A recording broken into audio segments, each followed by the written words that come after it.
Welcome to another edition of How to Fix It Yourself with Dave and Dave. Today we're again working on the 2001 Pathfinder. It has a little over 210,000 miles on it. We were out four-wheeling a couple of days ago and it took out the CV joint. We showed you how to replace that. But the other thing it did that we didn't notice until after we got the CV joint replaced was that it also took out the sway bar link right here. So this is what attaches the sway bar to either side of the car to kind of help level it out and keep it from being quite as bouncy on one side or the other. So here's a shot of how you can tell whether this linkage has gone bad, and you can hear the clicking sound as we bounce the car. Sometimes very simple diagnostics will help you hone in on what the issue is.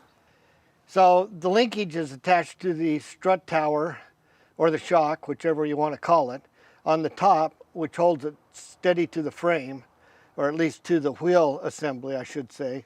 And then the bottom is attached here to the sway bar that you can see. You do not have to take off any of the hoses or speed attachments or any of those, so this is actually a fairly easy, straightforward replacement. The only area that's difficult is you've got to remember to keep your sway bar neutral, because you just can't twist that sway bar. So we put the jack stand underneath the A-frame here so that it's just as if it was sitting on a tire. So it should be neutral on both sides at this point. So some people get on this and they'll immediately start trying to twist the nut. But the nut is, you have no place on the back side to hold on to that, the bolt, to keep the bolt from turning. So they have a really interesting setup here using a 6mm hex wrench, which goes into the end right there. And that's how you hold it steady. Now, you can let the wrench turn until you hit the top or bottom to hold it, but there's some other ways of doing it.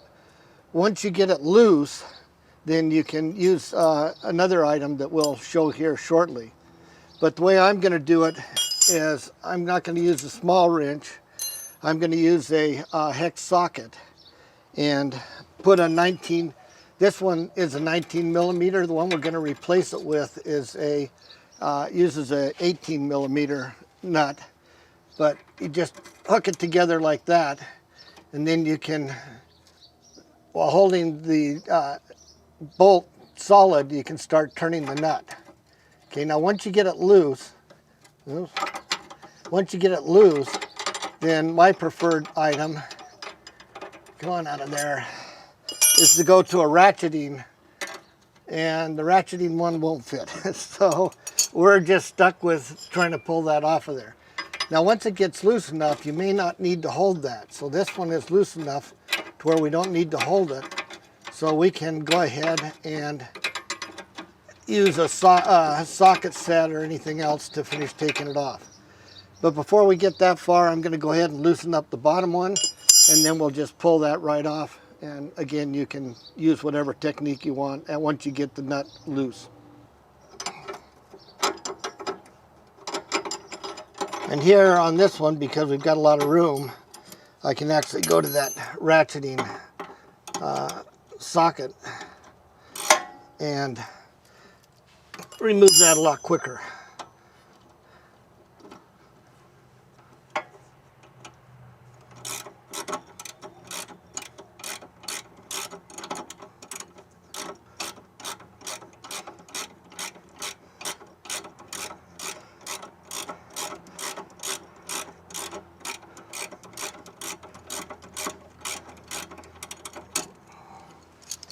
All right, so that should come off.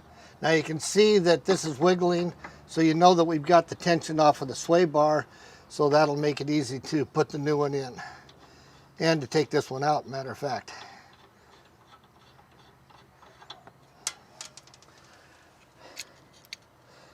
So rather than to continue to mess with that, as this one's quite loose, I'm going to just get a socket on there and just take it off with a socket, because I don't need to hold the bolt at this point.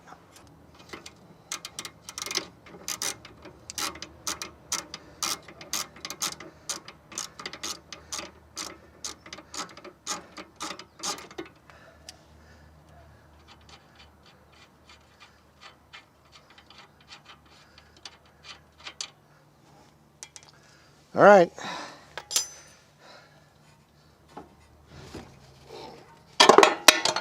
And we're out. Oh, this is the old one, and we're now going to put in the new one. So this is the one that's bad. It's still real tight, but you could tell from the bouncing that it's not. All front end parts are really, really tight, and that's because it's got a lot of weight to deal with. So you're not going to be able to, if you can spin it or move it by hand, you're really in trouble. But this one definitely is bad.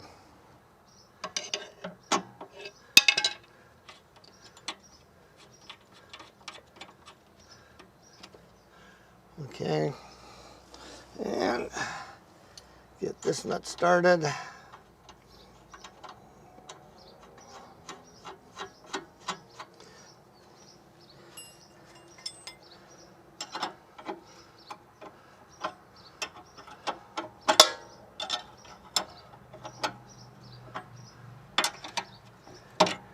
Now, so far we're kind of lucky. We don't need to hold the bolt with the hex wrench quite yet, because this is brand new and it's really stiff. And while it is a locking nut,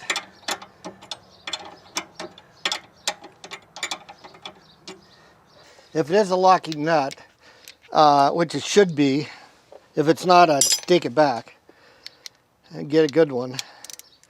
But you should be able to get a fair distance on the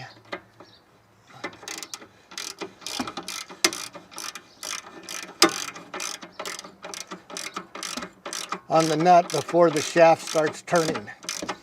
So right now the shaft isn't turning, so I'm going to go ahead and get that on down.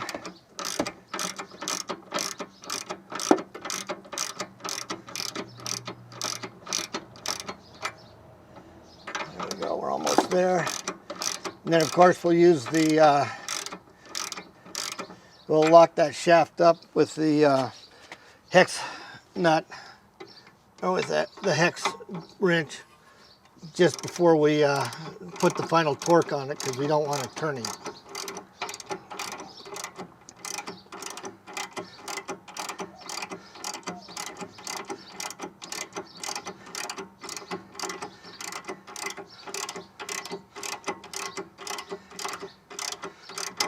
And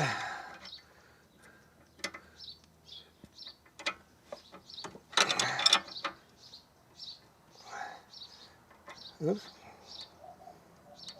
come on, click over, there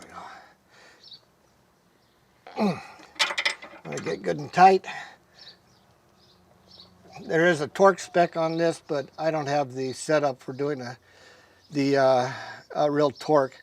They have a special kind of socket head that you can get that's a ratcheting one that has a hole through the middle, so that you can do this and get a good torque. But again, this is a front end part. Torques are really tight, so if you get it just good and snug in there, you'll be okay.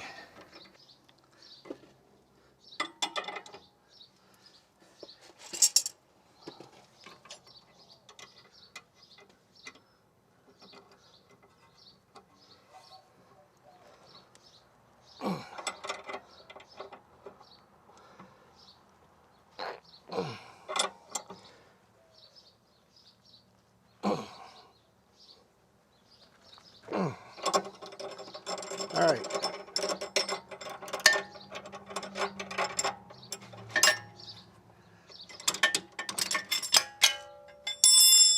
So this is how you replace the sway bar link. I hope this has been helpful to you. Be sure you look at the list below for the parts and the tools that we've used. And please subscribe, click the like button, and also hit the bell icon in order to know when new videos are uploaded. It's not a hard repair, so this is something that you should be able to do, and hopefully we showed you the tricks to make it work. Have a good day and take care.